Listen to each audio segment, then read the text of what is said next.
kulanti wacan oo wanaagsan daawadayaal halkani waa janalka Xareed Media waxaad ku soo dhawaataan barnaamijka bandhiga mudiirka oo habeenada Isniinta iyo Khamiista soo galayaan aad ka daawataan janalka Xareed Media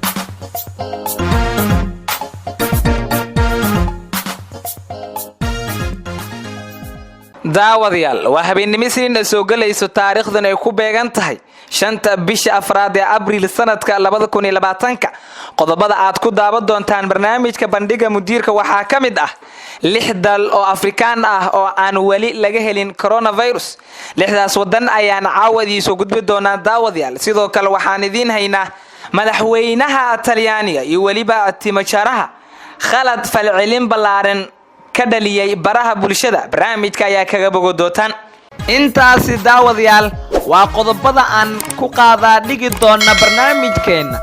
fadlan daawada hadii aad nagu cusub tahay ku soo biir asxaabta nala jaan qaado oo subscribe saar channelka gambalelkana furo muuqaalkana like saar lana wadaag asxaabtaada si aan u ogaano qodobka ku xiisa geliyay fadlan follow inooga reeb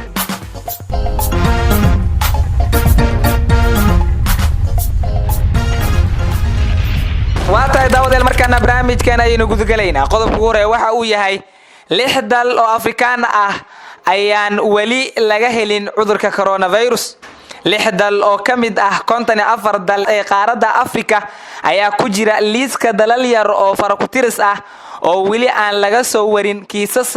la xiriira cudurka COVID-19 ee dhaliya coronavirus ee ku faafaya caalamka dalalkan ayaa kala ah South Sudan, Burundi iyo waliba dalka kale ee lagu magacaabo Sao Tome and Principe, Malawi iyo waliba Lesotho iyo wadanka kale ee lagu magacaabo Comoros mas'uuliyiinta dalalkan qaarkood ayaa sheegay in cudurka uu Ilaah ka badbaadiyay ama ay ugu wacan tahay isu socodkooda dalalka kale ee caalamka oo aad u yar hase yeeshee waxaa jirta cabsi laga qabo inay tahay tijaabo la'aan waxa qarinaya saameynta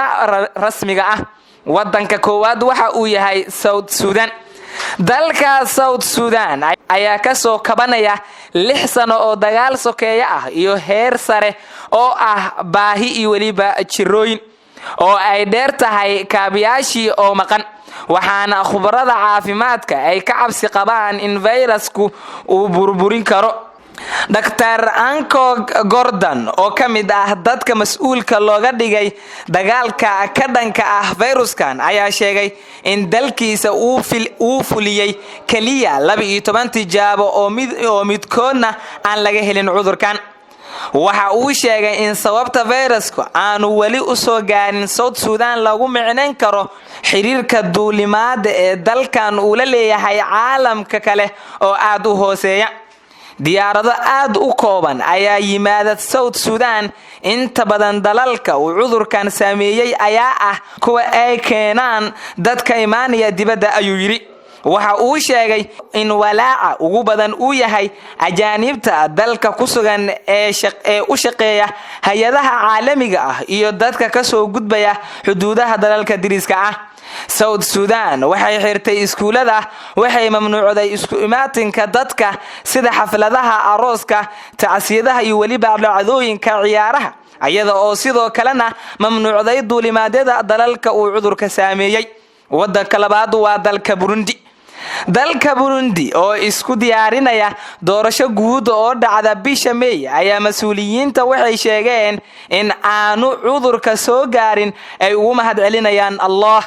dawladda waxay ugu mahadcelinaysaa Allah awood badan inuu badbaadiyay Burundi waxa sidaas telefishinka qaranka ka sheegay afayeenka dawladda Prosper waxa uu sidoo kale ambaareeyay dadka faafinaya wararka xanta ee ah in Burundi aysan awood u lahayn inay samayso tijaabooyin la xiriira viruskan iyo inaysan ka warhayn faafitaankiisa Burundi waxay qaadatay talaabooyin ay ka mid yihiin in la hakiyay duulimaadyadii caalamiga isla markaana goobaha dadweynaha laga sameeyay xarumo gacmaha la isaga nadiifiyo hase yeeshee dhaqaatiirta ayaa walaacooda qaba wax kiis ah lagama helin Burundi sababtoo ah wax tijaabo ah lagama sameyn. Waxa sidaas yiri dhakhtar reer Burundi ah oo magaciisa qariyay. Wadanka saddexaad waxa uu yahay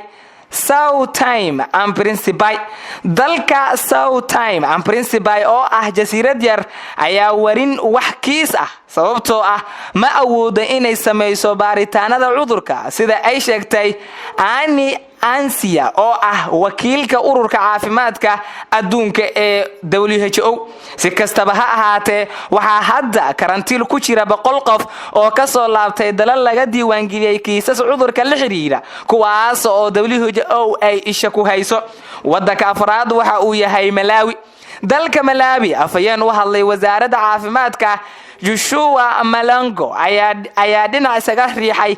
cabsida la xiriirta in sababta Malawi aan looga diiwaan gelin kiisas coronavirus ah ay tahay ayada oo aysan haysan qalabka lagu baaro cudurka. Waan haysanaa qalabka baaritaanka waana sameynaynaa tijaabooyin ayuu yiri Dr. Bridget oo ka tirsan ururka bulshada dhaqaatiirta reer Malawi ayaa wakaalada wararka AFP u sheegay in kasta oo dawladda aysan 100% diyaar u ahayn haddana waxay isku diyaarinaysaa in viruskan uu soo gaaro ayada oo intaas ku dartay in waqti uu naga xigo in viruskan uu soo gaaro Malawi. labadii toddobaad ee la soo dhaafay ayuu cudurka bilaabay in si muuqata ugu faafo Afrika waxaana dadka badankiisa ay dareensan yihiin inuu halkan soo gaari doono mar ay ahaataba ayay tiri. Wadanka shanaad ee aan wili cudurkan gaarin waxaa ka mid ah Lesotho. Dalka lagu magacaabo Lesotho oo ah boqortooyo gabigeedba ay ku hareeraysan tahay South Africa kuna nool yihiin 2 milyan oo qof ayaa isniintii waxaa la geliyay go'doon buuxda inkasta oo aan laga diiwaan gelin wax kiis ah oo la xiriira cudurka.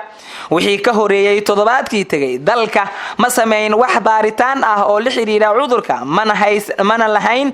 xarumo lagu baaro waxaana qalabkii ugu horeeyay ee cudurkan lagu baaro ay ku heleen deeq uu bixiyay maalqabeenka Shiinaha ee Jack Ma. Mas'uuliyiinta ayaa wariyay 8 kiis oo cudurka lagu tuhmayo oo aysan awoodin inay baaritaan ku sameeyaan ka hor qalabka uu ku deeqay Jack Ma. hase yeeshee waxaa natiijada la filayaa dhawaan. wadanka ugu dambeeya ee lixaad waxa uu yahay Comoros. Dalka Comoros ee ku yaala badweynta India kuna beegan inta u dhaxaysa Madagascar iyo waliba Mozambique ayaa sida ay sheegtay wasaaradda caafimaadka waxaa laga helin wax kiis ah oo la xiriira cudurka coronavirus. hase yeeshee dhakhtar ku sugan magaalada caasimadda ah ee Muruni Dr. Abdu Ada ayaa isweydiinaya haddii sababta ay tahay isticmaalka dawada malaariyada oo aad caan uga ah dalkaas.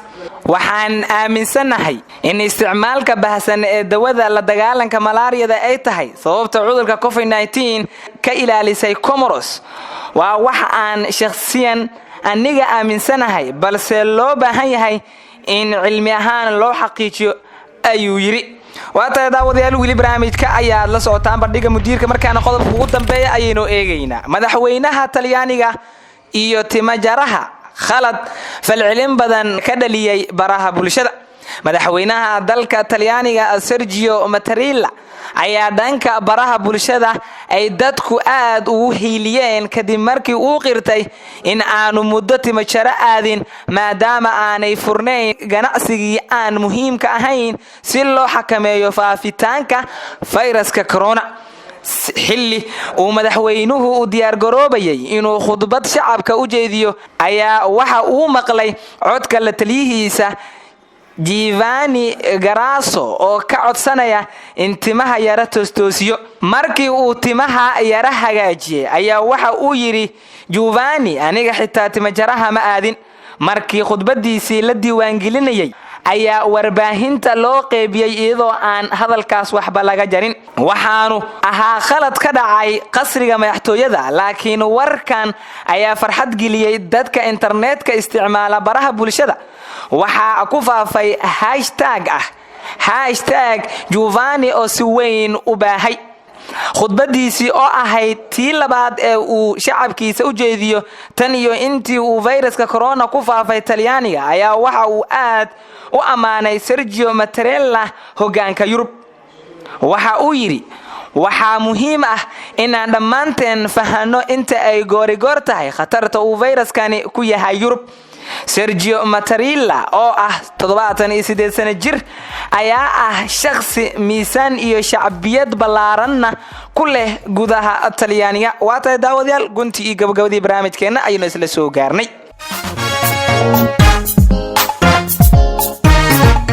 guud ahaan daawadayaal waa inaga intaa barnaamijkii aad kala socoteen Xareed Media. intaan ku kulmi doona barnaamijkan kiisa xiga waxaan idin leenahay sidaas iyo nabadgelyo. wassalaamu calaykum waraxmatullaahi tacaala wabarakaatuh.